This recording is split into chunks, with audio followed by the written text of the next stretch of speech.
Hello and good evening. Welcome Hello, to the everybody. Multicultural Leadership Awards and Graduation. Yes, thanks, Maria. How you doing? I'm good. How are you, Tito? I'm doing all right. Excited to be on here and do some celebration and award giving out. Yes, we are excited to be here tonight. Um, we're virtual, but we're hoping to keep this engaging and really make it special because it is.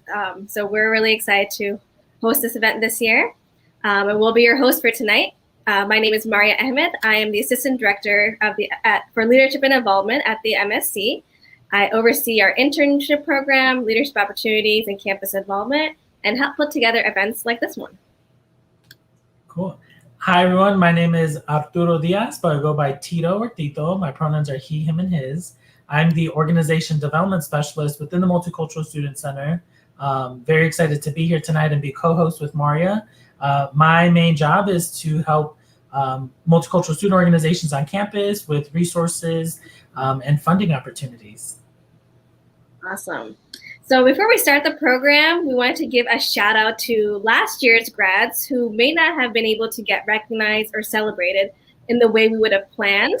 But we're all proud of Class 2020, and we hope to be in touch with you all soon and get you some MSC stoles, and know that we are, hoping to grow our program so we can include alumni in different programs so that you are always with us, and we're really proud of everything that you've been doing this year as well. So 2020 has definitely been an interesting 20 and 2021 have been an interesting year, as we can all attest to.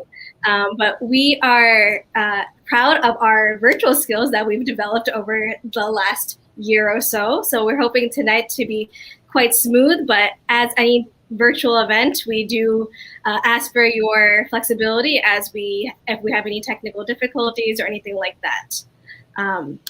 We know it's been a difficult year in many ways, and we all have faced those challenges, especially as students. We're also going through classes and everything else. So we appreciate you being here with us today so that we can celebrate, and really hope this event can be a silver lining into the year where, maybe somebody is tuning in to see their granddaughter graduate where they would not have been able to otherwise. Or, hear our keynote speaker tonight, Dr. Yusuf Salam, who will hopefully motivate us in ways that we didn't realize we needed to be. So there is definitely some pluses to the virtual setting, and we hope that we can celebrate that as well tonight.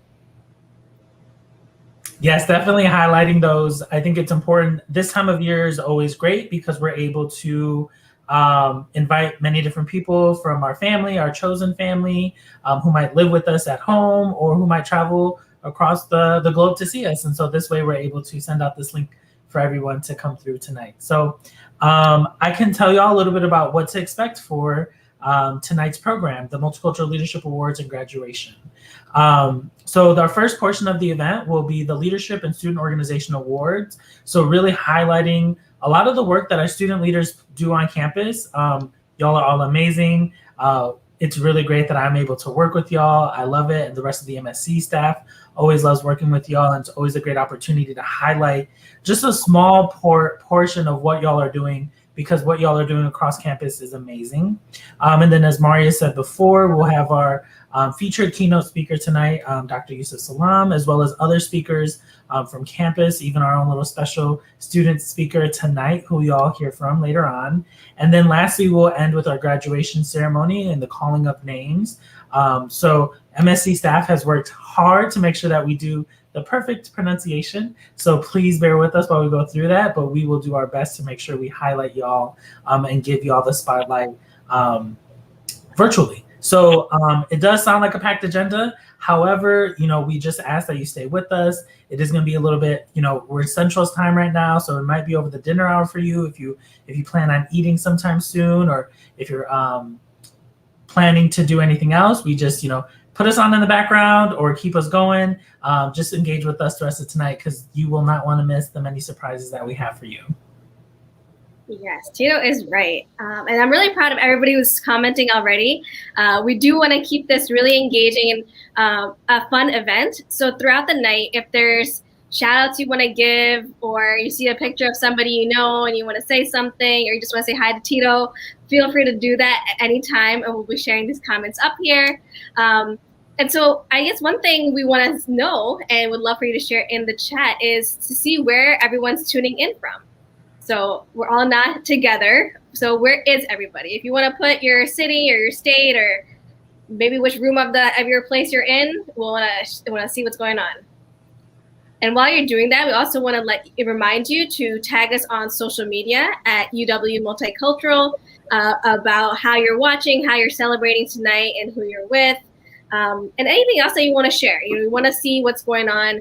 We really do miss seeing your faces and all that energy. So please show us through your tags tonight as we go through the night.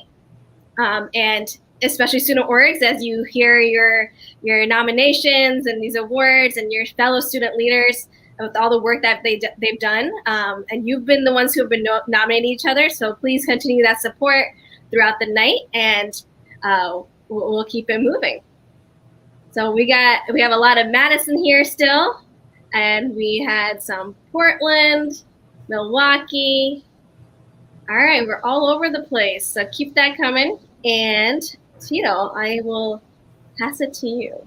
Yes, thank you, Maria. I'm waiting for Racine, Wisconsin. Where y'all at? But moving forward with our program, I have the great pleasure in introducing Dr. Lori Reeser. As UW-Madison's Vice Chancellor for Student Affairs, Dr. Lori Reeser oversees student services that address health and well-being, identity and inclusion, advocacy, leadership, and community engagement. She grew up in Waukesha, Wisconsin, so another 262, was a first-generation college student, and is the proud parent of 2 teenagers. So handing it over to you, Dr. Lori Reeser. Great. Thank you, Tito. Thank you so much for the introductions. Hi, everybody. It's so great to be with you. As Tito said, I'm Dr. Lori Reeser, your Vice Chancellor for Student Affairs, and I use the pronouns she, her, and hers. I am so happy to be with you tonight. I know we're sad that we're not in person, but I'm just grateful that at least we can be together virtually to celebrate your achievements, your creativity, and your resilience this year. Our student leaders and organizations, particularly the communities affiliated with the Multicultural Student Center, have always played an important role in building community within our student body. You find commonalities, opportunities to educate and to serve, and create a home away from home. You play a central role in shaping their experience here at UW. Seeing you do this during a pandemic, navigating extremely complex and difficult racial and social justice issues this past year, on top of the financial strain many have experienced, has been remarkable. You came forward, saw opportunities, and met the deep need for community among students. That is true leadership. You showed up. You tried new things. Some worked, maybe some didn't, but yet you persevered. Along the way, I imagine you made new connections in different and unexpected ways. And without a doubt, you made a difference in students' lives, and you guided them in directions they may not have otherwise experienced. Thank you so much for helping our students feel welcome, particularly our students of color and their allies, and for giving them opportunities to engage and to lead. Thank you for showing the way. I hope you're able to take the lessons you've learned this year into new and exciting spaces as you continue to light the path ahead. I wish all of our graduates the best on your journeys beyond UW-Madison. And for those of you who are returning next fall, I can't wait to see where your path takes you next. On Wisconsin. Thank you, Dr. Reeser. It has been a while that we've seen each other as well, so it's nice to see you here tonight. Thank you, Maria. Thanks for everything that you guys are doing. Thank you. All right, we are kicking off the night. So the MSC has hosted the Multicultural Leadership Awards and graduation for a couple of decades now. And our student leaders and student organizations are crucial to the success of not only the MSC, but the whole campus. Your leadership, activism, and everything that you do elevates the voices of your communities, helps students find a home on such a large campus, and connect with relevant issues and ideas. Many times, as you know, as student leaders and organizations, you are serving various racial, ethnic, and cultural communities, and the responsibility seems greater than serving only the members of your organization, but also to educate and collaborate outside of your organizations to establish solidarity and larger community advancements. With this, we know that as important as the work is, it's also important to celebrate and get the kudos for the work that you are doing. So that's what we are here for tonight. Thank you to all our student orgs and student leaders. Whether or not you were nominated or selected today, we know that each org and each leader is so important to our MSC community. So before we start the ceremony, I also want to see who's here with which orgs. If you're here with a student organization representing any of your fraternities and sororities and student organizations, put them in the chat so we can see who all we have with us tonight. And as Tito mentioned, we will start with awards tonight, and then our keynote speakers, and then we will go into the graduating seniors' names. As we were selecting our student leader awards, I want you to know that every org and every nominee that came through was so impressive and deserving of all the recognition and more. So congrats, first of all, to all the nominees. If you haven't seen the nominees, they are posted on our social media as well as we'll be going through them tonight. And each award will be presented tonight by an MSC staff member. They'll read the description of the award, and then the recipient will be named afterwards. And for those who haven't been to MLA's award event before, this is a surprise to those who are selected. So we hope to hear some of your energy here in the chat as you see people you know and celebrate these award winners with us. So to kick off the first award, I would like to introduce Carla Foster. Carla Foster serves as the Assistant Director of Cultural Programming for the Multicultural Student Center. In this role, Carla oversees all the culturally relevant programs and efforts of the MSC via our 3 identity centers, the PETA Student Center, the Black Cultural Center, and the Latinx Cultural Center. Hey, Carla. Hey, Maria. How are you? I'm good. I'm excited. We are going to have a good time tonight. So I'll kick it off to you to start this award. All right. So, of course, we have been pushed into technology, whether we like it or not. And sometimes technology is not our friend. So if my screen freezes tonight, just grab a screenshot of it and repost it with MSC MLA Awards. But anyway, I'll get into the first award for Emerging Leader. This award recognizes a first or second year student who has shown their ability to be a leader on campus and in the surrounding community. This student shows strong interest in furthering their involvement in a student organization, program, or cause, and to create a unique mark on the UW community. Additionally, they demonstrate commitment to a cause or organization, potential for future contributions to the organization and to the rest of the campus community of color, outstanding leadership characteristics, and skills. So on to the recipient. The person that exemplifies the Emerging Leader Award is a current second year studying microbiology with the Global Health Certificate.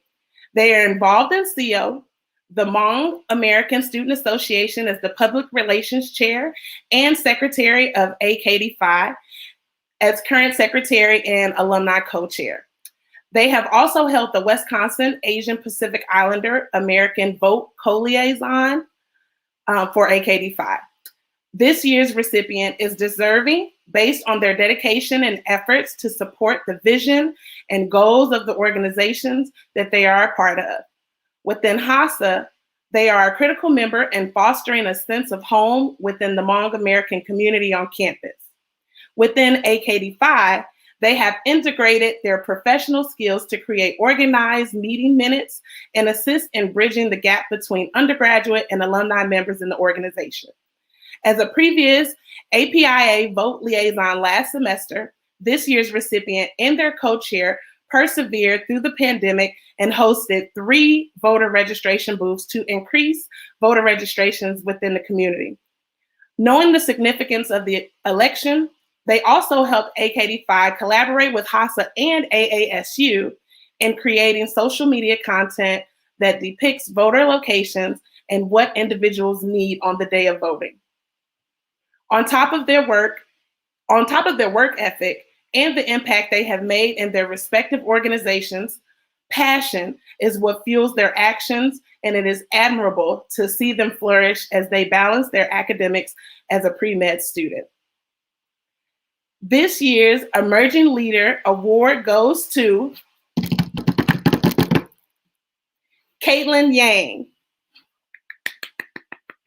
Congratulations, Caitlin. Let's give it up for Caitlin in the chat. Yay. All right. I'm going to go ahead and introduce our next speaker. Claudia Guzman has served as Assistant Dean and Director of the Multicultural Student Center since August 2020. In this role, Claudia leads a team responsible for providing cultural programming, leadership development, resources, and support in an effort to center, affirm, and celebrate the diverse and intersectional identities of students of color at UW-Madison, while cultivating a sense of belonging and a community on campus. Hey, Claudia. Hey, Carla. Hello, everyone. It is my distinct honor to present the award for Established Leader. This award recognizes an established leader who has shown exemplary leadership, service, and commitment to the university community. This student must show consistent leadership that is displayed through their active participation and commitment to an organization. Additionally, they provide vision for the organization, demonstrate the ability to establish and maintain positive relationships, and serve as a role model for new members and/or other students of color on campus. This year's recipient has been a voice for both activism and Black empowerment since stepping foot on campus. She has worked tirelessly to ensure Black students felt welcomed on campus. This includes adding a multicultural space at the Wisconsin School of Business, as well as advocating for the removal of racist monuments on campus, such as the infamous Chamberlain Rock on Bascom Hill. Over the summer, she served on a committee to create the Wisconsin Black Initiative Fund to financially support Black student organizations, departments, and spaces across campus and the community.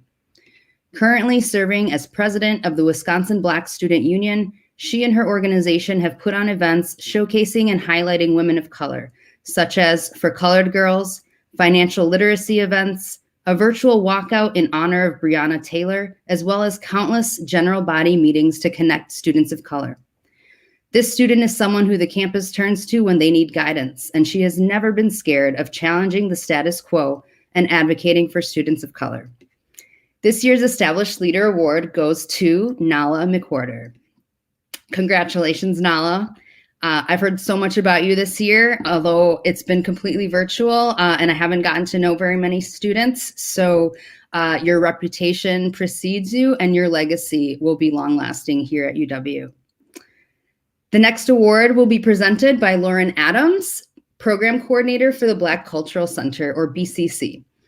In this role, Lauren oversees outreach, programming, assessment, and the daily operations of the BCC in an effort to create a space on campus where Black students can show up as their full, authentic selves and be supported in all aspects of their development.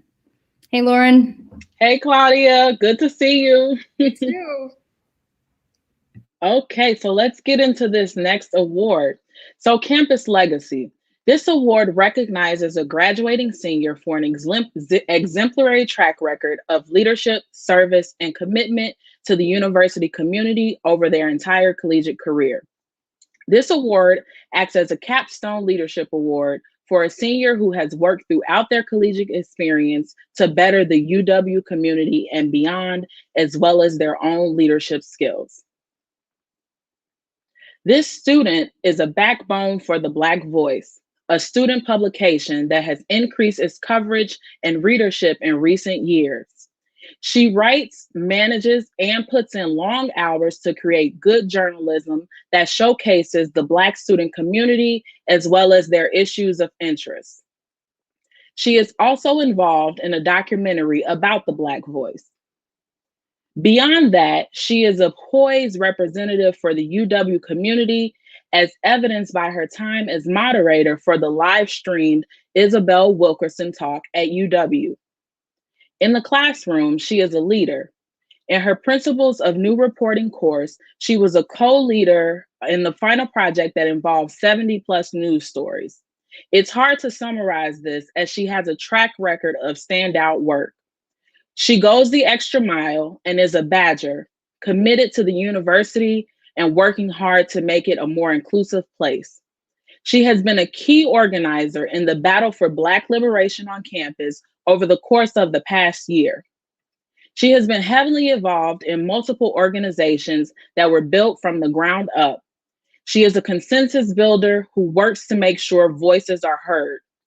And she's dealt a lot with microaggressions in her personal experience, as well as overt racism during her time at UW. And yet she still shows up every day determined to lead folks to a better place. It is my pleasure to introduce this year's Campus Legacy Award to Carolyn Chelsea Hilton. Congratulations.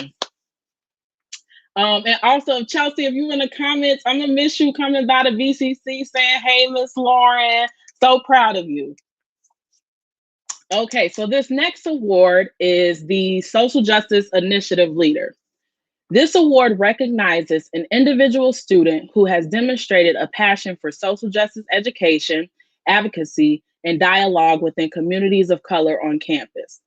This individual has provided leadership through taking initiatives focusing on identity intersectionality, social justice awareness, and inclusion on campus.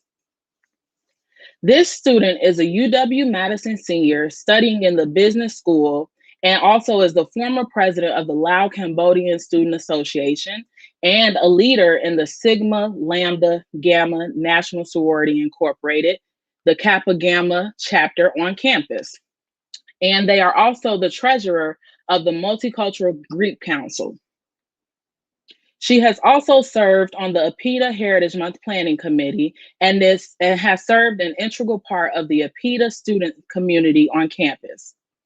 In particular, she has taken her leadership skills and transformed them into being an activist on campus by serving on a number of events and panels to highlight the impact of COVID on communities of color and especially APITA communities as hate crimes and anti-APITA sentiments have increased. She not only sees these as campus issues, but issues of social justice, work that is never really done and cannot be done alone. Her involvement in orgs and passion for justice is apparent to all that have worked with her. She has been a voice for advocacy and hopes to continue this work after graduation. It is my pleasure to introduce this year's Social Justice Initiative Leader Award to Theta Chong. Congratulations, Theta. Now I'd like to turn it back to Maria to present the next award. Thank you all. I hope you are having a great night. Thank you, Lauren. Of course. All right, so our next award is given to a campus department, staff, or faculty at UW-Madison. This award recognizes those who have contributed to the success and advancement of students of color and student of color organizations. Nominees have shown dedication to students of color and the climate for the multicultural community that is displayed through their active participation in the campus community of color, research, programming, and campus advocacy. So this year's award goes to the campus partner that we share space with at the Red Gym. Through their partnership, we have worked on elevating the vote in both fall and spring elections, particularly on creating access and information to communities of color and students of color on the importance of voting. This office has also been intentional on creating access points and accommodations for all students who may have barriers that may prevent them from being involved in their programs, such as volunteering with Badger Volunteers, as well as highlighting and contributing to initiatives brought up by students of color on campus. This year's Outstanding Campus Partner Award goes to the Mortgage Center for Public Service. Congratulations to them and all our winners so far. And I would like to invite Tito back to the stage. Hello, everybody. The sun is coming through today, so I have my whole setup ready for y'all, and it's good. I'm glad the sun is coming through. So thank you, Maria. I'm going to wrap it up for individual awards and then hand it over to student organization. So the next award for everybody is Outstanding Student Organization Leader. So as I said earlier, I have the great benefit of working with amazing leaders throughout campus who are continuing to make this campus a better place. As an alumni, I am entirely grateful that y'all are continuously being amazing Badgers on campus and around the world once y'all graduate. So the Outstanding Student Organization Leader is given to the president and or leader of a registered student organization that is also affiliated with the MSC as an organization serving students of color and multicultural students across campus. This award recognizes the student leader's commitment to campus involvement, upholding their organization's mission, and their own leadership development. Nominees must be on the leadership team of an organization affiliated with the UW-Madison Multicultural Student Center and be active and affiliated within their own organization. So this year's recipient goes to a student who is currently studying legal studies, political science, and economics with a certificate in Chicano and Latino studies, and has been part of 3 organizations throughout this year and last. And they have also been able to have them be committed to a level 6 organization and meaning good standing within the MSC. And is currently serving his 2nd year tenure as president of the Gamma Theta chapter for Lambda Theta Phi Land Fraternity Incorporated, as well as a 2-year term as a co-representative within Chilaxa and his 1st year as co-president for LPSA, also known as the Latinx Professional LPSA, sorry. He has also shown his dedication to the Latinx community on campus and strives for unity amongst others to help advocate for the overall student experience. His involvement highlights his selflessness for the community and fellow peers in order to create a campus community that feels heard and represented. Carlos Puga, you join a long line of amazing student leaders that have captivated campus to be better, and I'm proud that you've been able to have this accomplishment. So this year's Outstanding Student Organization Leader goes to Carlos Puga. Congratulations.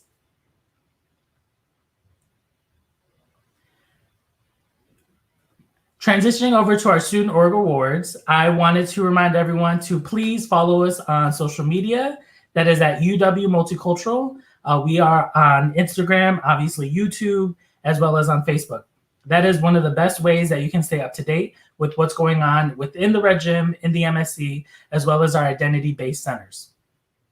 Handing it over now, I will talk a little bit about the multicultural student organizations that we're about to learn a little bit more about. So with over 60 affiliated organizations that represent over 800 members, they've been able to participate in retreats, assembly meetings, social justice workshops, Heritage Month planning, and overall MSc programs. These student organizations represent a wide variety of multicultural identities, as well as thematic areas. We have dance groups, to performing groups, to cultural programming groups, you name it, most likely we have it, and those students are doing hard work on campus. We've also had the opportunity of giving over $15,000 in student funding to provide organizations with food for their events, speakers to bring onto campus, virtually of course, as well as for their own gear and apparel when it comes to some of the services that they're providing on campus. So I just wanted to give a shout out again to everyone who's been able to participate. You are amazing, and we hope that we're able to highlight some of the work that you're doing this year with us and moving forward throughout the rest of the year. So I have the honor of introducing our next MSc staff member. Christian Noriega serves as a program coordinator for the Latinx Cultural Center.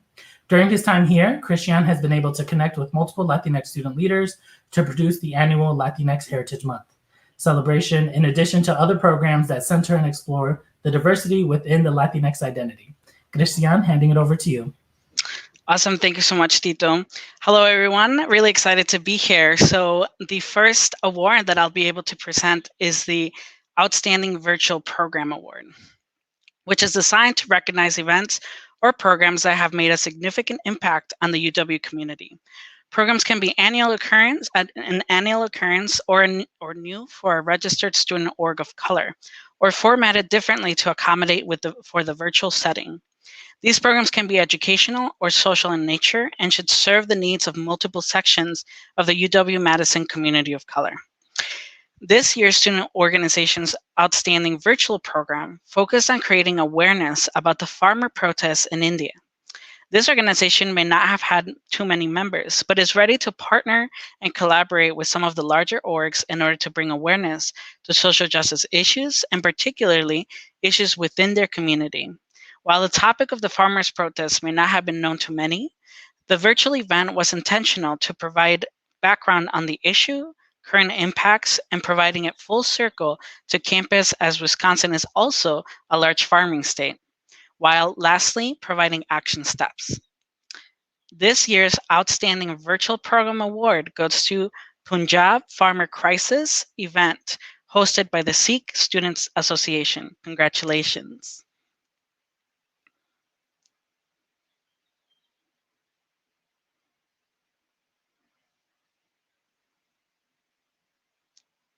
Awesome.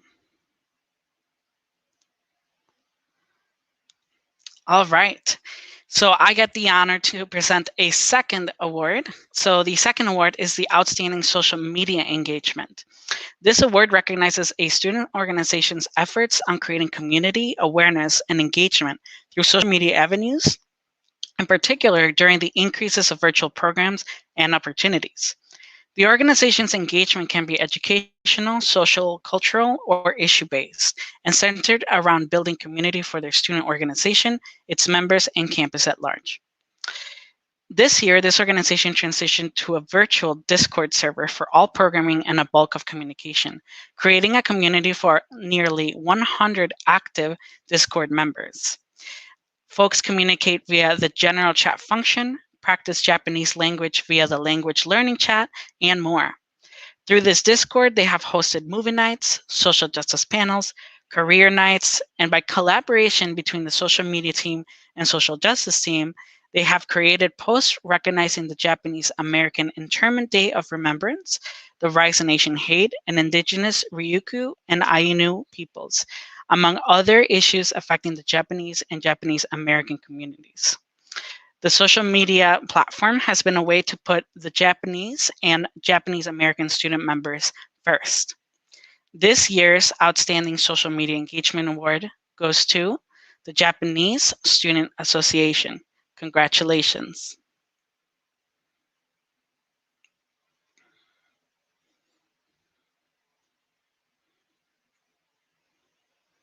I wish we had like music. Congratulations again.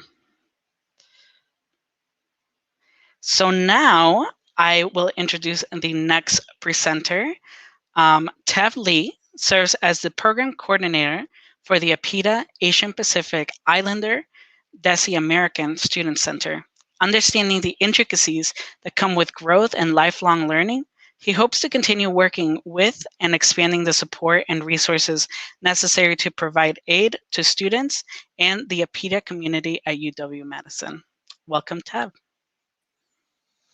Awesome. Thank you, Christian. It's my pleasure to be able to announce this next award. The award is Excellence in Social Justice.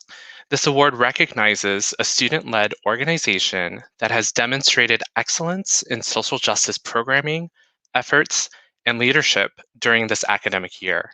Special consideration will be given to groups that have reflected programs focused on, but not limited to, understanding privilege and oppression, allyship, community organizing, transformative leadership, and movement building. This organization has dedicated itself to revamping their language, their presence on social media, and intention as a chapter on this campus. They had the goal to reflect on language, events, and the way in which they interact with each other to not only grow, but admit past errors, educate themselves and the community about mistakes, and to continue to grow for future sisters to come. They held events like the Feminist Allyship Workshop, focusing on power dynamics, feminist theory, pronoun usage, and how intersectional feminism is critical in personal work and for the community. They openly dropped terms that may be exclusionary of trans and non-binary women, and opened up the conversation to the chapter and to the community as well.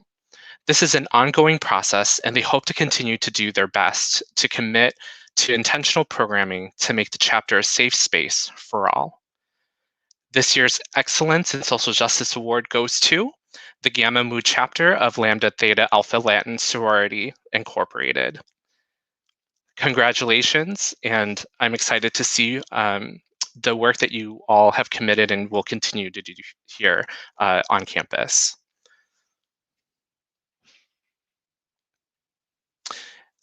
Next up, I will throw the mic back to Tito. Hello, everybody. It is on course to make sure that I am unmuted. So my next award for y'all is the Outstanding Student Organization. As you can see from our nominees, we had many great organizations who are doing great work on campus, whether that be small within their own niche or going all over campus and advocating for change in ways that they see fit. The Outstanding Student Organization Award. This award is designed to recognize student organizations that have contributed significantly to the campus around the issues students of color are facing. These organizations can be educational, political, or social in nature and should serve the needs of multiple sections of the UW-Madison community. Organizations must be registered with the Center for Leadership and Involvement. Organizations must develop positive collaboration relationships with other student organizations, community organizations, staff, and faculty. Additionally, it must contribute positively to the personal development of its own members, support other campus events, as well as other students of color organizations, host events that meet the needs of students of color, and develop campus events that build and educate the campus community.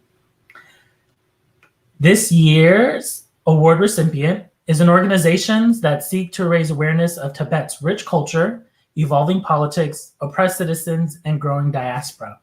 In doing so, they hope to foster a tight-knit community that allows for an inclusive atmosphere. This has been crucial for many students of color, as they like a space where they genuinely feel belonged. TSAM, also known as SAM, have now become a newfound opportunity for Tibetan American students to connect with their ethnic roots by learning and encouraging with greater Tibetan community beyond the UW-Madison campus. As members of an ethnic group fighting against institutionalized oppression of speech, representation, and religion, they understand the value and impact of solidarity. The Tibetan Student Association of Madison successfully encouraged other multicultural student center organizations to participate as well. These MSC organizations include the Pakistani Student Association, CASPER, LFIE, and AKD5. During this campaign that the Tibetan Student Association took on, they're able to help fundraise with PSA to raise funds for a local grassroots group, the Progressive Center for Black Women, in which they alone were able to donate over $1,000. These moments of unity and collaborative actions are indicative of the Tibetan Student Associations of Madison's values towards positively impacting the campus community. So I have the great pleasure and honor in saying that this year's Outstanding Student Organization Award goes to the Tibetan Student Association of Madison. Congratulations, y'all. Y'all are amazing. I will now ask Maria to come back on, and her and I will go forward with y'all. Yeah, so congratulations to all the winners tonight and all of you showing that support and that solidarity that we know about the MSC. You know, these kind of events are really exciting, even if we can't, you know, hear that excitement. We are feeling it. I hope you all are too. And yeah, we really, I think, miss being all together, but we, again, thank you for being here and thank you for doing all the work that you've done this whole year. Yeah, I feel that, Maria. Every time I set an award, I want to like start clapping, but I'm like by myself in my apartment right now.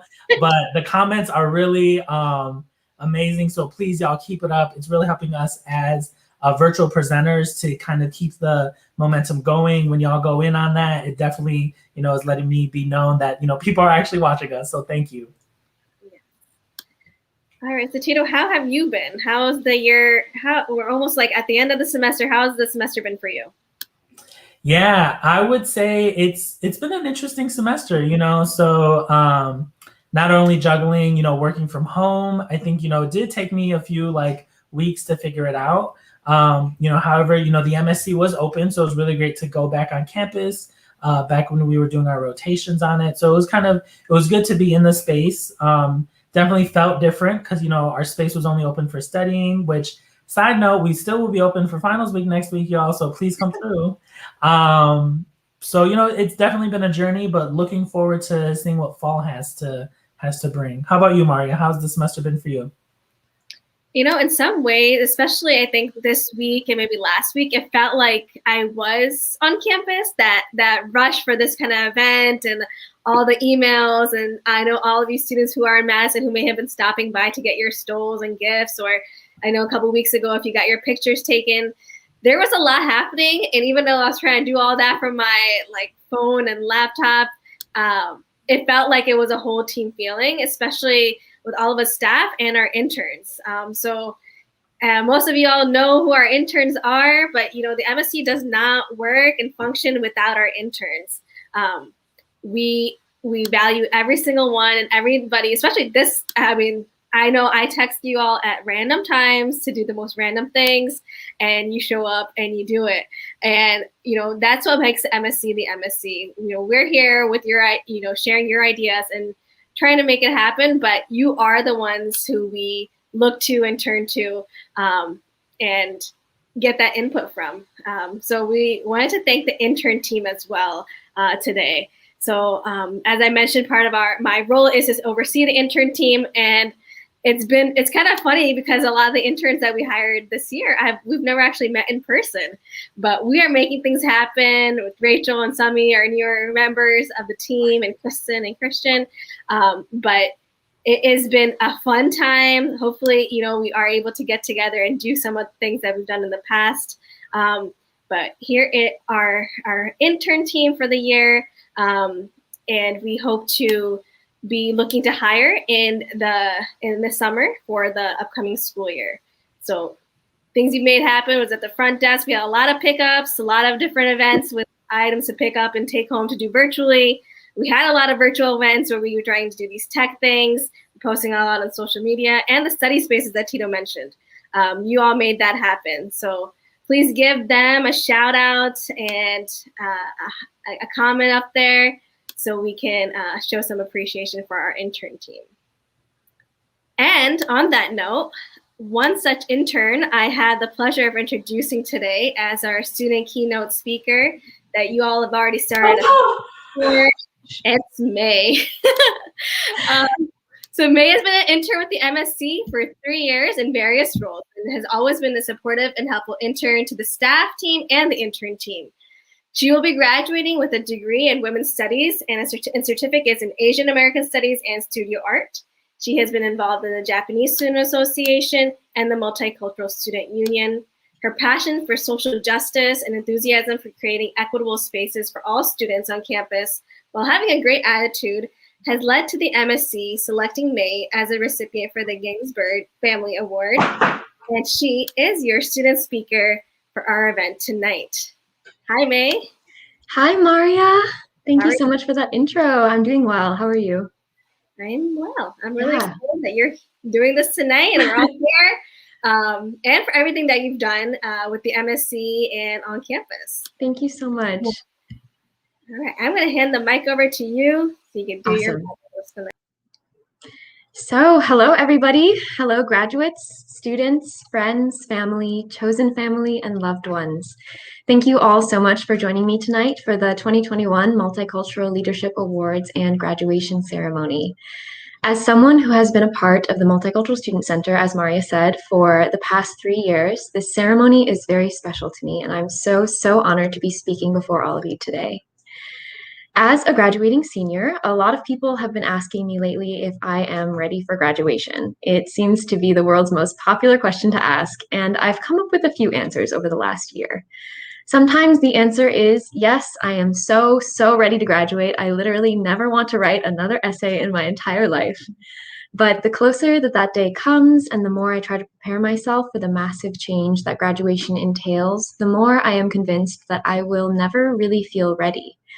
Parting ways with my best friends, leaving what has been my home for the last 5 years, all of it just seems too big to wrap my head around.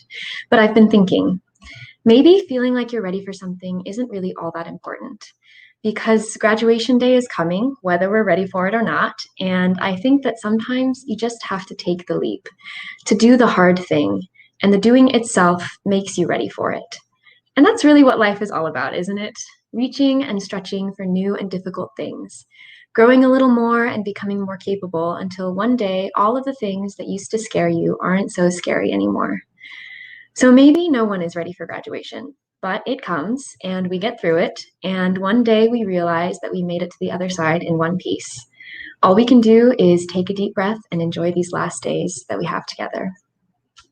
Now, if you can't tell already, I am quite a sentimental person. And over the last few months, as we've been approaching graduation, I have been reflecting a lot, as I'm sure many of the graduates have here tonight, on the time that I've spent here at UW-Madison. The lessons I've learned here, the friends I've made here, the memories that are scattered across this campus and across this city. And it's been a really bittersweet experience for me. I am so relieved to be done and so proud of myself and of my friends for making it here. But I'm also anxious and terrified at the uncertainty of my future, and I am heartbroken to say goodbye to my friends and my community. It's probably the weirdest mix of emotions I have ever felt, to be so happy and sad all at once. But I think it is a testament to just how amazing my time here has been that I am so sad to leave. I initially came to Madison to complete my academic education, but along the way, I have undergone a sort of personal education as well that has proved to be even more valuable and transformative to me. I have had mentors who have turned my life upside down in the best way, encouraging me to stretch and grow and question. With my friends, I have laughed enough for a lifetime, and they have healed me. I have blossomed into adulthood and have gotten to know myself much more than I ever thought was possible. My mother always says that her grandfather always said that education is something that no one can ever take away from you. And the ways that we have grown and changed and learned here will forever be a part of our bodies and our lives. Our time here, the people that we've loved here, will be carried with us in the decisions that we make, in the ways that we think and feel, and in the ways that we will continue writing our stories after we leave. To me, there is nothing more important than the people in our lives. And so it is only fitting that I dedicate these last 5 years to all of the people who have been a part of my story. To my mom, who is a source of my strength, every good thing I have ever done has been for you and because of you. To Hiba, who has the kindest heart of any person I have ever had the honor to know and is the embodiment of love. To Sofia, who taught me what real and true friendship feels like and has truly been through everything with me. To Caitlin and Sam for showing me exactly the kind of person I want to be one day. To my Obachan and Ojichan, who have loved me fiercely across an ocean. To the MSc community that has been the source of my inspiration and joy all of these years. And to all of the loved ones, family, and friends of our graduates who are tuning in tonight, you have been, for many of us, a soft place to land when life has felt unbearably hard. We would not be here if it weren't for you. And so, to all of you who have supported us, I would like to say thank you. And to my fellow graduates, I would like to say congratulations. I wish you joy and success and lots of love in the years to come. Thank you. And now I have the distinct pleasure of introducing our keynote speaker for the evening, Dr. Yusuf Salam. And I just want to say there's a trigger warning for some mention of sexual assault in the following material. In 1989, Yusuf Salam, just 15 years old, was wrongfully tried and convicted for the rape and murder of a young woman in New York City's Central Park, along with 4 other boys, 4 Black and 1 Latinx, who became collectively known as the Central Park Five. Their convictions were vacated in 2002 after spending between 7 and 13 years of their lives behind bars when DNA evidence linked the crime to its true perpetrator. The convictions of the boys, now men, were overturned and they were exonerated. Since his release, Yusuf has committed himself to advocating and educating people on the issues of false confessions, police brutality and misconduct, press ethics and bias, race and law, and the disparities in America's criminal justice system. In 2013, documentarians Ken and Sarah Burns released the documentary The Central Park Five, which told of this travesty from the perspective of Yusuf and his cohorts. In 2014, the Central Park Five received a multi-million-dollar settlement from the city of New York for its grievous injustice against them. Yusuf was awarded an honorary doctorate that same year and received the President's Lifetime Achievement Award in 2016 from President Barack Obama. He was appointed to the board of the Innocence Project in 2018 and has released a Netflix feature limited series called When They See Us, based on the true story of the Central Park Five, with Ava DuVernay, Oprah Winfrey, and Robert De Niro in May of 2019. Please join me in welcoming Dr. Yusuf Salaam to the stage.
Gotta unmute real quick.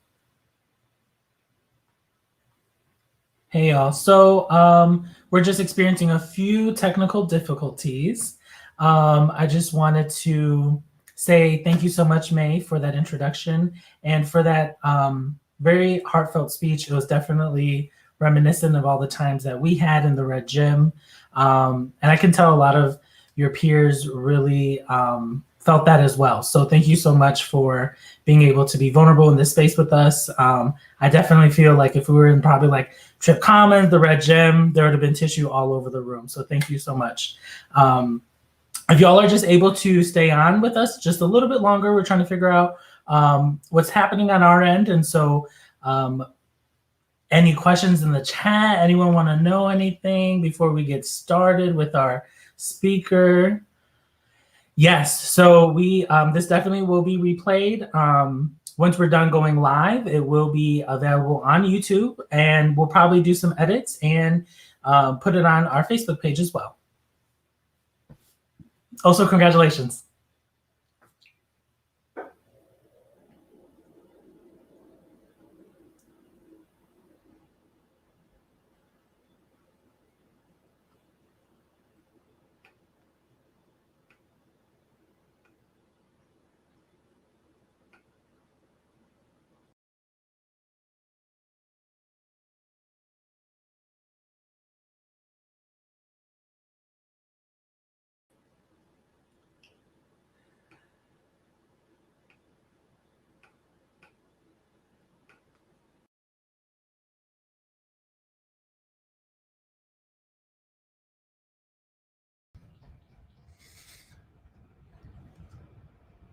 Hello, everyone. Hi, Tito. Sorry, the StreamYard is messing up. How you doing, Tito? I'm doing great, Gabe. How are you? Hi, everyone. So, real quick, everyone, this is Gabe Javier, Associate Vice Chancellor for Student Affairs. He has the pleasure of joining us tonight. So, Gabe, how you doing? I'm doing well. It is has me super nostalgic to see y'all MSC folks doing your thing. Shout out to all the amazing student orgs and student leaders. I feel super blessed and grateful to have worked with so many of y'all this past couple years. So Chelsea and Nayla and Nyla and so many other folks. May, let me tell you, May, tears. It's usually I get to get on stage and say words and make people tear up, but it's so good to see May, and so well deserved. So it's been quite a year, Tito, hasn't it?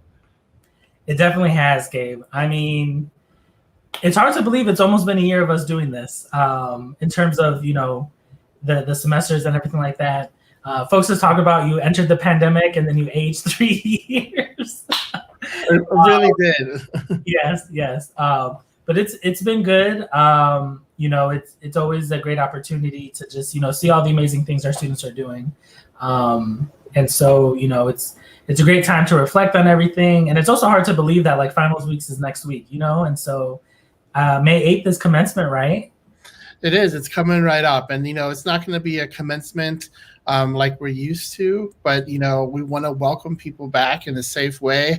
It's really great to feel like we see a light at the end of the tunnel. We want people to be safe and to celebrate. And we know that's really important for folks. So I know that for those of you who are still wanting to get vaccinated and you happen to be at EW in Madison, there's still tons of vaccines left. We can all still do our part to stop this pandemic, including social distancing and wearing our masks and getting vaccinated when it's our term. So really doing our part to do that. And I think commencement it'll be great. No, thanks for that PSA, Gabe. It's always important to realize how we're taking care of not only ourselves, but our community as well. So it looks like we may be having, here we go. I'll see you all later. Thanks, Gabe. Hello, Dr. Yusuf Salam. Are you able to hear me? Yes, indeed. How's everything going? It's going all right. Thank you so much for joining us tonight. I'm not too sure when you were able to kind of hear some of the things we were able to go through, but we will be handing it over to you now. So thank you so much for joining us. Oh, perfect. Thank you for having me. Of course. It is absolutely a pleasure. It's a pleasure to be here in front of you. And as I was thinking about some of the remarks for tonight, I was thinking about this idea of being able to dream again. Sometimes life happens to us and sometimes life runs over us in such a really terrible way that we find ourselves looking at it saying, why me? I think that one of the most powerful things that I've been able to experience is understanding the words of what I call the great philosopher Cardi B, who said, knock me down 9 times, I'll get up 10. And it's in that ability to be able to get up. I'm just turning my notifications off so that I won't be disturbed. Sorry about that. It's in that ability to be able to get up where you find the most resilience in life. It's the thing that reminds you of who you are and why you are and what you are and what you're doing. So being in a position where you are celebrating life, being in a position where you're celebrating life, celebrating being able to embark on life after being a person who has completed some of the most powerful times, powerful things, powerful ideas. I used to tell people that when you want something, the way that you call what I call the law of attraction into power, into your life, is that you envision yourself in the future being exactly where you want to be. And it helps to marry that vision with what you imagine it would feel like to be in that future. And so quite often, if I'm talking to a group of students who are just starting college, I'm telling them to remind themselves to keep in their mind's eye them taking that tasseling and moving it from one side of the hat to the next. Being in a room celebrated because you made it. People in there are cheering you on, and everybody who knew that you could do it is there with you, celebrating you. And then I want you to go a step further and project yourself into the future of you having that dream job that you always wanted. Not the first job. First job might be a little bit of a hiccup, might be a bump in the road. Sometimes you might start off as, let's go all the way down to the bottom, because that's what Dr. King said, right? Dr. King said, when you find your purpose in life, do it as if God himself called you to do it at this very moment. And instead of giving us a grand idea of what purpose could be, he said, if your purpose in life is to be a street sweeper, sweep the streets like Michelangelo painted pictures. Sweep the streets like Beethoven composed music, like Leontine Price sang before the opera. We have to begin to be able to dream with our eyes wide open. We have to be able to remember that we were born on purpose and with a purpose. That when our parents got together, we were one of over 400 million options, and we made it, and we're succeeding, and we're doing bigger and better things.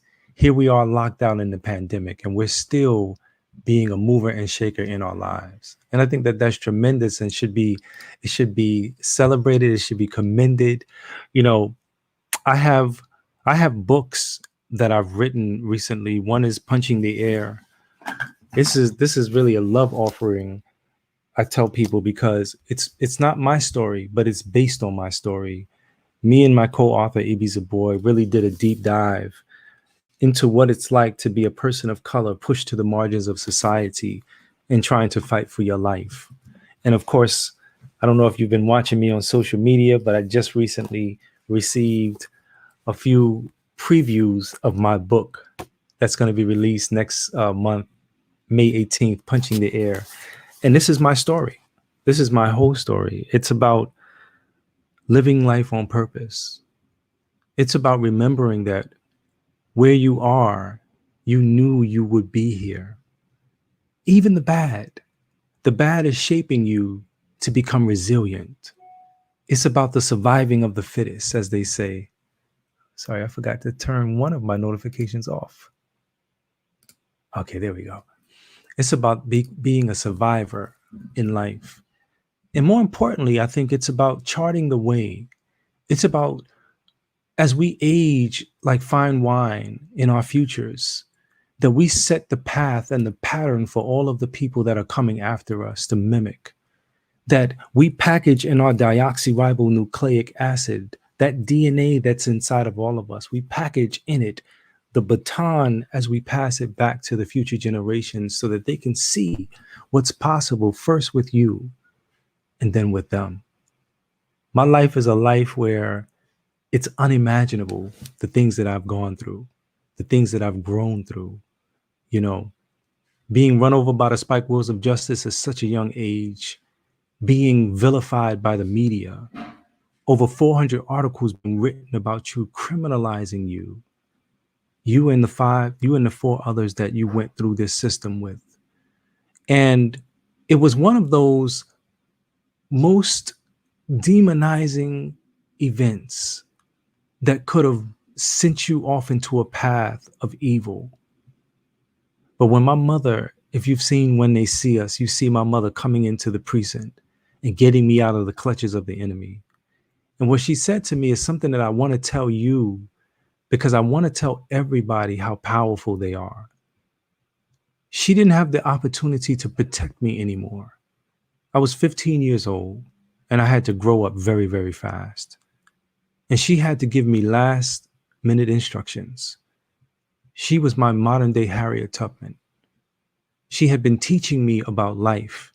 She had been telling me what I needed to know. And this was the time that I needed to implement it. And so in those last instructions, my mother said to me, she told me to stop talking to them. I never made a written confession. I never made a videotape confession. I'm the only one out of the 5 that never did. But she told me to stop talking to them. And the most important thing she said after that, I will never forget. 32 years ago, my mother said to me, they need you to participate in whatever it is that they're trying to do. Do not participate. refuse. In other words, she was telling me that we are at war. This war that we are in is a war of our minds because it's too late. It happens too late when we realize that we're at war. We might be wounded on the battlefield, bleeding out, but we have the awesome opportunity now to understand that we are at war. And that war primarily is to deny ourselves to accept the definition that the system wants for us. In that definition, they tell you that you're going to be dead or in jail before you reach the age of 21. Look around you, look at yourself in the mirror, and ask yourself the question, how did that thought, how did that seed get planted in my mind? It's through technology that they plant these seeds in them. It's through technology. They want you to be able to accept the definition that they've given you and to not even remember or know the definition that God had already placed in you, that when you were born, your mother and father being part of the process, you being one of over 400 million options racing to the egg, you made it. You are a miracle. You were born on purpose. You have a purpose. This means psychosocially you matter. The whole system had been telling me, and perhaps it was telling you as well, that you were not worth anything. And you had to remind yourself that you're worth everything. You had to remind yourself that you have to be the one that breaks the generational curses, that you will be the first millionaire. Go a step beyond that. You will be the first billionaire in your family, because we come from the law of abundance and not the law of lack. There's enough for everybody. And so we don't have to participate in what I call unholy capitalism, unrighteous capitalism. We could be righteous about the money that we make, and we can make a lot of it, and we could do tremendous things. But it's on us to change the world by changing ourselves into our best self, and we've already begun that process. You know, one of the things that I never forgot when I was in prison, this officer walks up to me and he asks me a question that seemed so innocent. He asked me this question, and this question became such a profound question that I wrote it in my book of poetry. He simply said to me, now this is 6 months into my prison bid. He says, "Who are you?" And I said, "I'm Yusuf Salam, one of the guys they accused of raping the Central Park jogger, but I didn't do it." And to my surprise, he said, "I know that." He said, "You're not supposed to be here. Why are you here? Who are you?" In that moment, I realized I didn't know who I was.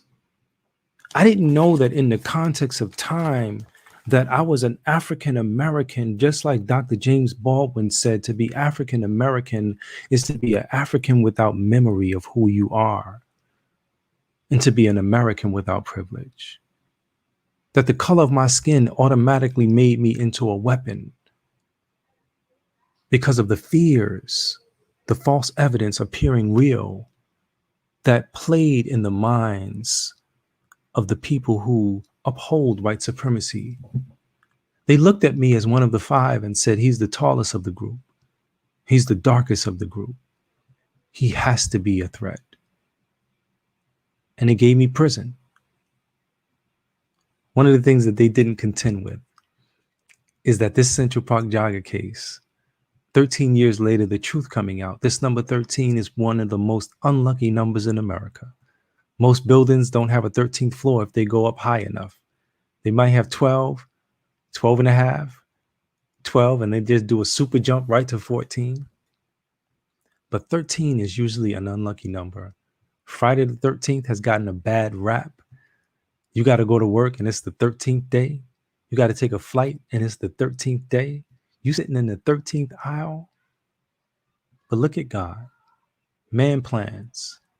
and God plans, and God is the best of planners. And I look at my life and I say to myself, it wasn't for anything.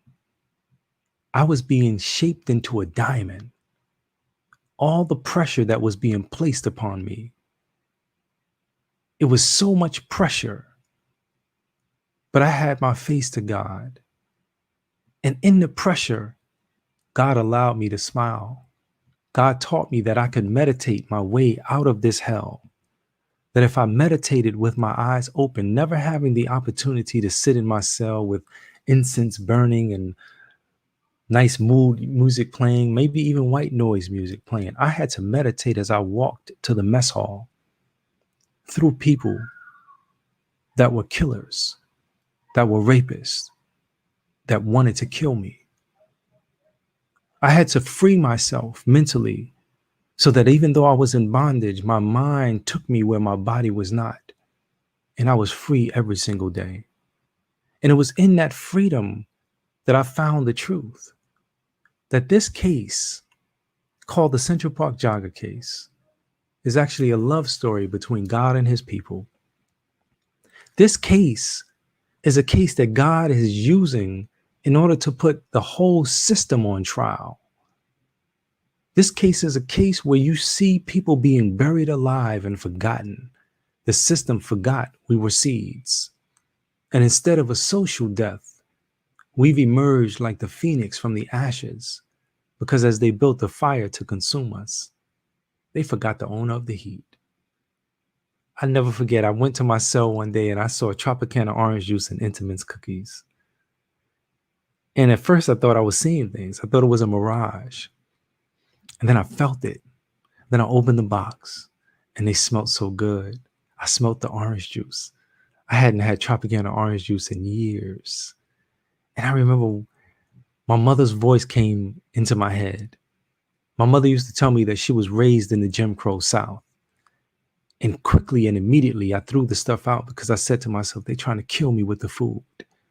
And one day, one of the elders who was an officer there named Eleanor Faulkner, she walked up to me and said, have you been getting the goodies that I've been leaving in your cell? And I said, wow, you've been leaving that in my cell? I said, why did you leave that? She said, Yusuf, you're not supposed to be here. I know that you're innocent, but I can't take this key and let you walk out the door. So every time I come to this jail and I know that you're here, I try to make your time a little bit sweeter by bringing you something sweet and something nice to drink. That's what prison was like for me. I'm not saying it wasn't hell. It was hell. But I was able to free myself. And what I found is that we all go through some type of prison. Even if we've never been behind the physical bars, we might be imprisoned by the conditions and circumstances that we find ourselves in. We might be imprisoned because of thoughts that we may have. But I'm telling you, one of the most beautiful things is to look at yourself in the mirror, knowing that you made it this far, and knowing that you now know that you can fall and get back up. My good friend Les Brown said, knock me down. He said it's not a matter of if you fall. He said, when you fall, try to land on your back, because if you can look up, you can get up. Now look at my life. And not only did I fall, but I was not able to land on my back. I landed flat on my face. And what was powerful about that moment is that I had to stay there for a moment to gather myself. I needed to turn over and realize that I was still alive so that I could get up. And then the next time the rug was pulled out in front of me, instead of me falling on my face, I rolled out perfectly, just like the martial arts that I was trained in as a child. I was able to utilize these tools that I had been given to make something of myself. I was able to utilize the tools that I had been given to refuse the definition that they had given me and try to make me accept.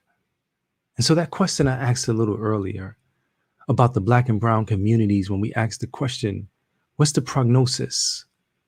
The prognosis is that most of them will tell you that we're going to be dead or in jail before we reach the age of 21. I ask you to look at yourself in the mirror. I ask you to look around at each other and ask the question, which one of us have written that down for our lives? And if we didn't write it down, then how is it a truth in our communities? We can refuse to accept that definition for our lives. Just like the projects that some of us may find ourselves in. It's a social experiment. We could be the rose that grew from the concrete. We can take poverty and refuse poverty, because poverty ultimately is a condition of the mind. Poverty is a crime, first of all. And for the people who have put people in poverty, that is the ultimate crime.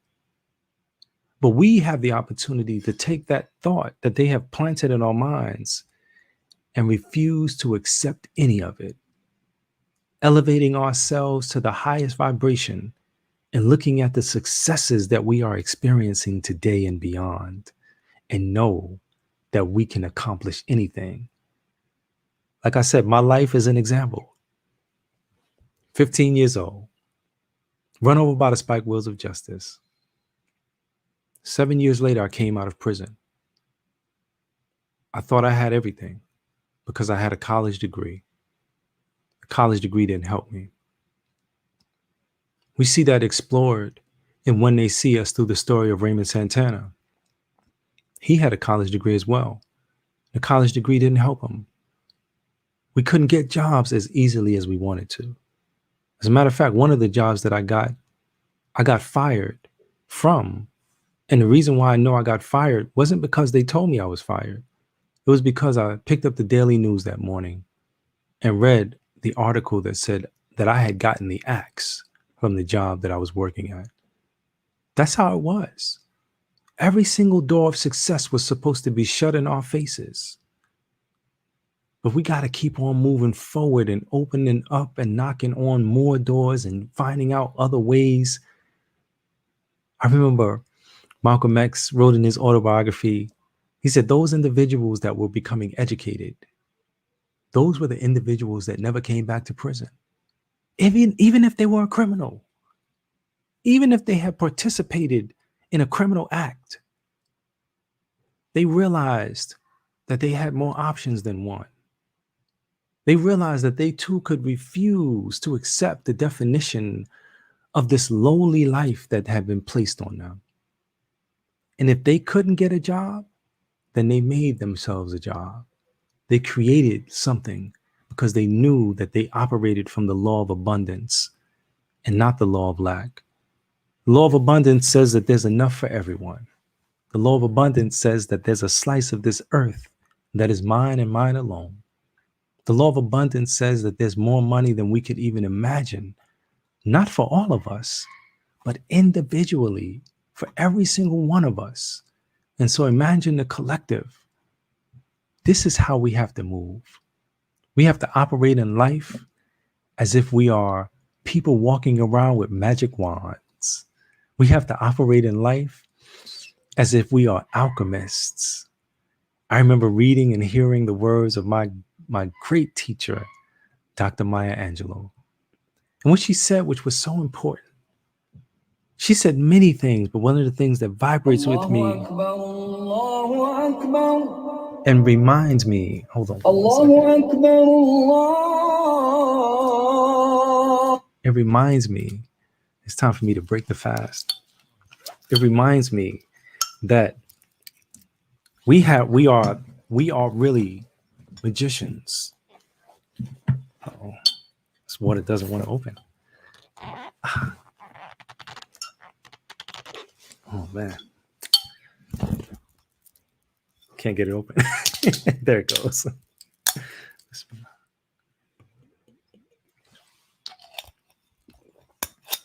Dr. Maya Angelou, she said you should be angry, but you must not be bitter. She said bitterness is like a cancer. It eats upon the host. It doesn't do anything to the object of its displeasure. So use that anger.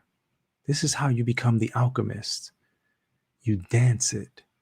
You take that anger and you march it. You take that anger and you vote it. You do everything about it. And then she said, you talk it. Never stop talking it. The ability to define what happened to yourself. You became the victim because of what happened. But once you are able to define what it is that you went through, you cease to become the victim. Now you become the threat. It is about defining and describing this thing that they have placed in the communities that is there for our demise, that is there to kill us. And when I say kill us, sometimes I'm not even talking about physical death. I'm talking about being so run over by life that you pull over to the side of the road of the highway of life. And you look at the blinkers and you want to put the hazards on, but you don't even put the hazards on. Because if you put the hazards on, that would symbolize and signify that you need help, you're in distress. It's time for us to turn the car back on. It's time for us to start the ignition. It's time for us to remember with sacred memory, to remember in a Sankofa kind of way that we have to return and get it. And what is it that we have to get? The memory of who we are and why we are and what we are and how we are and where we are. So that as we build our lives, we realize that we're building legacy.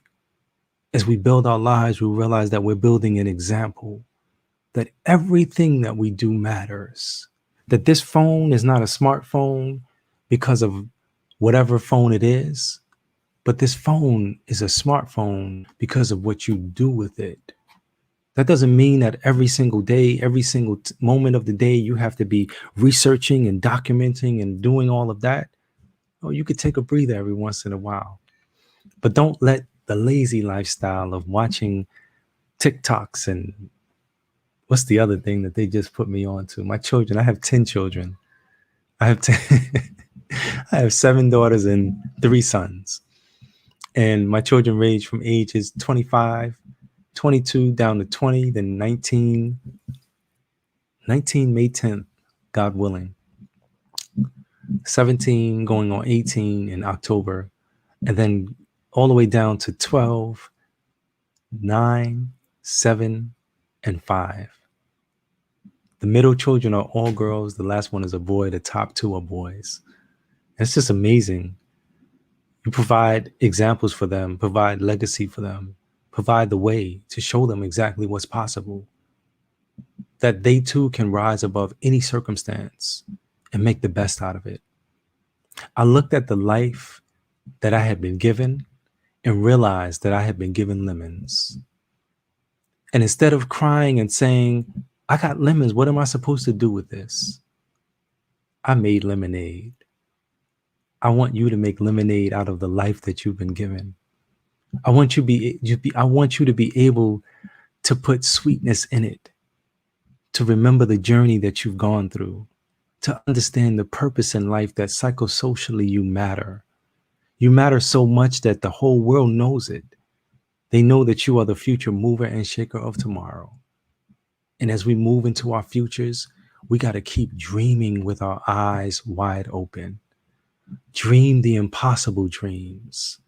Keep imprinting on your brain images of success. Write down those things. They call them vision boards. Write down those things and place them around you so that you can remind yourself about what your purpose is. Put them on your computer, put them on your phone, have alerts pop up so that you can remind yourself And when you hear negative self-talk, which we will hear, you're not good enough. You're not going to make it. I want you to acknowledge the negative self-talk and cancel it by saying to yourself the exact opposite 21 times. That formula is important because it takes 21 positive self-talks in order to remove one negative self-talk. Tomorrow, when you wake up, I want you to try this experiment. Instead of grabbing your phone and looking at social media, instead of turning on the news and watching the horrible things that may have gone on while you were asleep, this terrible commute that you may have to go through to get to work, I want you to, for 5 to 15 minutes, imagine greatness. Imagine what you want out of life. When you wake up, your brain is operating at 10 wave cycles. Your brain is very suggestible. It's hypnotic. You've probably had this experiment happen to you, where you've woken up in the morning, you turned on the news, and your whole day was ruined because of what you heard. You woken up in the morning and you looked at social media and you said, wow, they got another one. George Floyd was the clarion call for us to change the system. I was one of those who would say that the system is broken. I used to say that the system is alive and well. And then one of my elders said, the system is alive and sick. The system is not broken. It is operating exactly as it was defined. It's operating exactly as it was imagined in the minds of the founding fathers. When they said we the people, and I want you to understand this. You look at the Constitution of the United States, and it starts off by saying we the people. And I want you to remember with sacred memory that we were not considered people. Those who have been pushed to the margins of society were considered only three-fifths of a human being. That they went further when they said that slavery was abolished, and it created something called the 13th Amendment. And he said that slavery would continue as the punishment for a crime whereof the person would have been duly convicted. Now imagine black and brown bodies having the unfortunate reality of not having the wherewithal to mount a defense. I think about Khalif Browder all the time, because Khalif Browder is one of the most perfect examples of a person who was innocent. He went to prison. They tried to get him to confess to a crime he didn't commit. And then 3 years later, they let him out. They said, we're sorry. You can go home now. He went home, had a beautiful documentary made for him by great people, and he couldn't turn off the trauma. And he ended up taking his own life. And so when George Floyd was murdered, instead of celebrities coming out into the streets, our ancestors' wildest dreams poured out into the streets, and the streets overflowed and erupted with new language. That language was language that called for more than reform. It called for transformation. It called for the systems of oppression that existed to cease to exist. It made us realize that the system was not broken, but it was operating exactly as it was imagined. And so I want you to keep dreaming, and I want to share with you, before I leave you, a poem that I wrote that I never revised. I was on my way to the mess hall, and all of a sudden I felt this overwhelming desire to write. And I asked somebody to give me a napkin. And I wrote these words: I'll meet you in between Venus and Mars. In between Venus and Mars is the center of our attraction. Of those connected to the stars, hardly a fraction. It behooves mankind to work for the day when this will all end. Life is mortal, so follow the way of those heaven sent.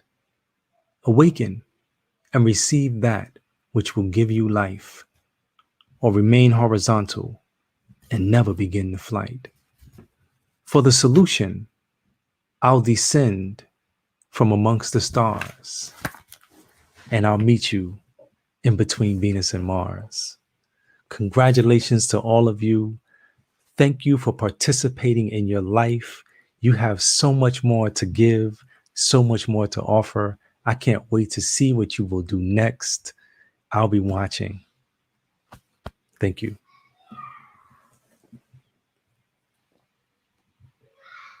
Assalamu alaikum, Dr. Yusuf Salam. Thanks for being here with us. Rahmatullah, my pleasure. And thank you for taking the fast break as well. So we won't keep you much longer. But again, thank you so much for being here and celebrating our graduates today and our student leaders. I feel like, just like you said, there's so many opportunities and things that are happening and so many people in the world. All of us who are here online right now listening to your words, we were meant to. And I feel that personally. So thank you so much again for being here and giving us this opportunity to reflect on your words as we go towards graduation. My pleasure. Thank you for having me. Assalamu alaikum salam. All right. Thank you all for sticking with us. And really, I hope we all take the opportunity to reflect on the words we just heard as we're going to new chapters of our lives. Literally every day is a new chapter, right? And so I think, especially with the pandemic and all the changes we had to make, I know personally, I myself have been reflecting on what is my purpose? And, I think as the MSc, we are also doing that as we go through a strategic planning process to bring you a stronger and more student-centric MSc in the future. So I am going to invite Gabe back to the stage to kick off the graduation portion. Thanks, Gabe, for jumping in and then coming back in. But I will hand it to you to start off the graduation ceremony. Absolutely. Thank you so much. And once again, congratulations to everyone. Thank you to the MSc for making this night so special. And thank you for the friends and support systems out there. A special thanks to you for all the cheerleading and care that helped us get to today.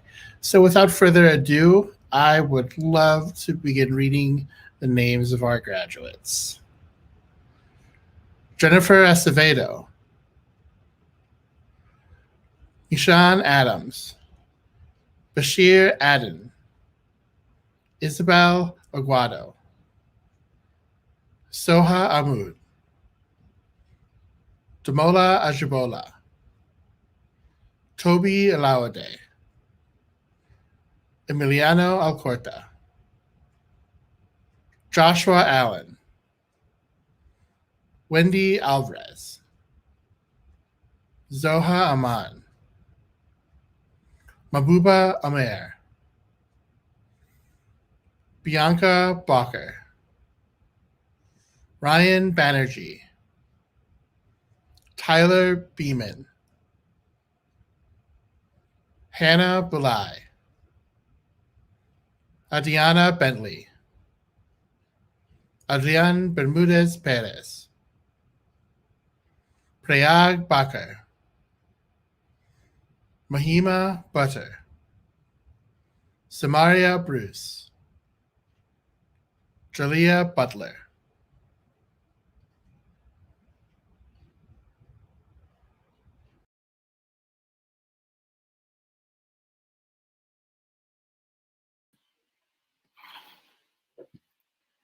Laura Cardenas, Angelica Catalan, Ana Cassandra Cavero Rivera, Sheros Sharnia, Talila Charles, Deja Chase, Judy Chin, Catherine Chong, Lauren Chong, Jessica Sislak, Iris Cuevas, Alexander Doe, Eric Dorma, Sabrina Dornan, Lauren Duncan, Ben Enriquez, Cameron Fernandez,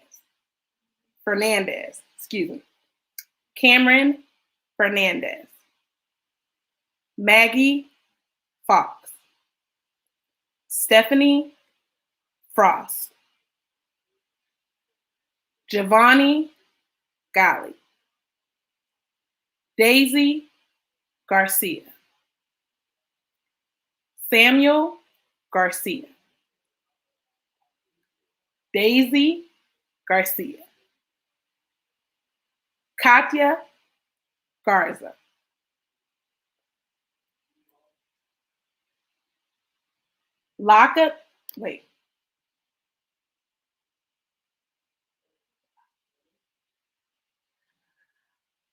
Lakshen Goyal.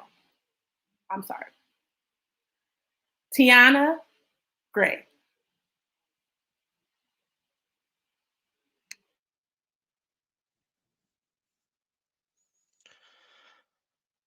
Arshad Habib, Dimitu Hamda, Vershan Hassan, Hiba Hashim, Karen Hayes,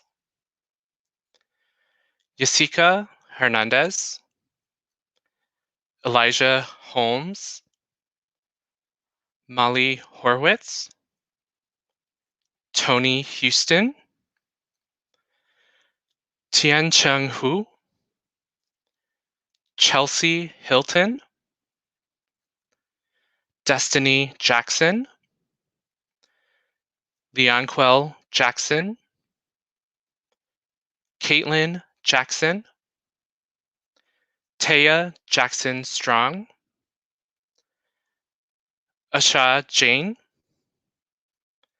Sumita Jehuraman, Isabel Jimenez Diaz, College Johnson, Shannon Jones, Mary Carmen Juarez, Maisha Kasole.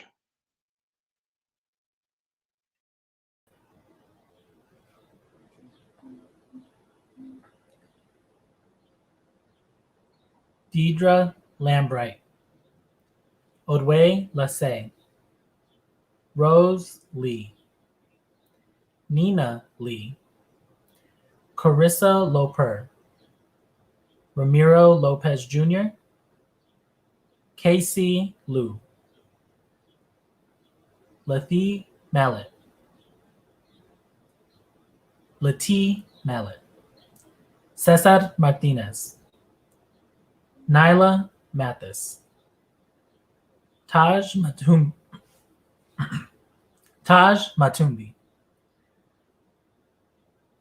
Jakisha McKinney Bell, Nikita Menon, Jordan Mickey, Muyok Misira, Su-Ling Moy, Winnie Moy, Shahaya Mooney, Anna Wynn, Obiwagali Onika, Brittany Osterman, Dina Udadis, Priyanka Patel, Kingsley Pisang, Brianna Placier, Sean Pottinger, Anita Quentin.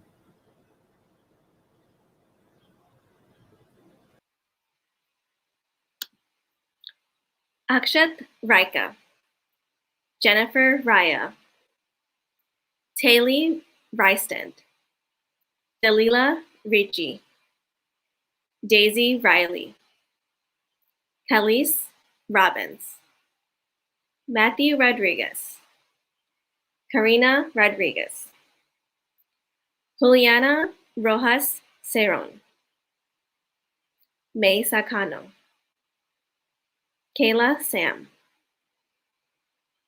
Citrine Samra, Alessandra Sandoval, Priya Shah, Neha Shamsi, Ame Shetty, Saida Simmons, Darnell Sims, Carissa Smaglik, Catherine Simone, Victoria Soto, Janan Seuss, Biana Speed, Teresa Sundarajan, Jocelyn Sisodak. And as you all may see the alphabet, we are almost towards the end. And before we wanted to close out the night, I want to introduce Claudia, who will be reading the last set of names, who is our MSc director. And thank you all again for being here today and joining us throughout, like really the month of graduation, as we did photos and picked up stoles, and those who are out of Madison, they should be arriving in your mail next week. But thank you all again for all your work, and congratulations from me. And I will pass the mic to Claudia to read our last set of names and close out the night. Thank you so much, Maria. Okay, so next we have Carol Ta, Tenzin Tadhe, Raquel Tapia, Alondra Terry, Sarah Tao, Malika Togum, Sofia Torres, Claudia Torres Giraldo, Maylin Town, Sarah Ohm, Daisy Velasquez, Mira Viruru, Molly Wang, Vera Wei, Michael Williams, Vivian Wong, Stephanie Woodson, Stephanie Wu, Connie Shang, Catalina Zhang, Kasha Yang, Jason Yang,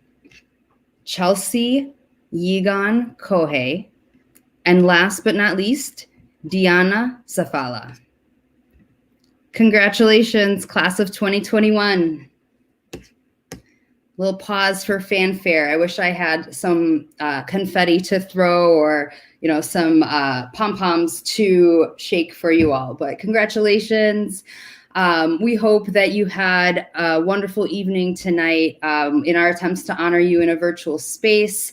I personally really loved hearing all of the amazing stories from the award nominations, the incredible speakers, and just really appreciated all of the engagement in the chat room as well. So thank you so much for being part of our audience. Thanks so much to our hosts, Maria and Tito, our behind the scenes tech, Amanda, our inspiring speakers, May Sakano and Dr. Yusuf Salam, and to every student who wrote a nomination, received a nomination, won an award tonight, or who will be graduating next weekend.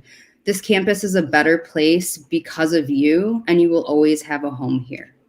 On behalf of the Multicultural Student Center at UW-Madison, thanks to everyone who tuned in to celebrate our amazing student leaders and graduating seniors tonight. Be proud, take care of each other, and have a happy, healthy summer.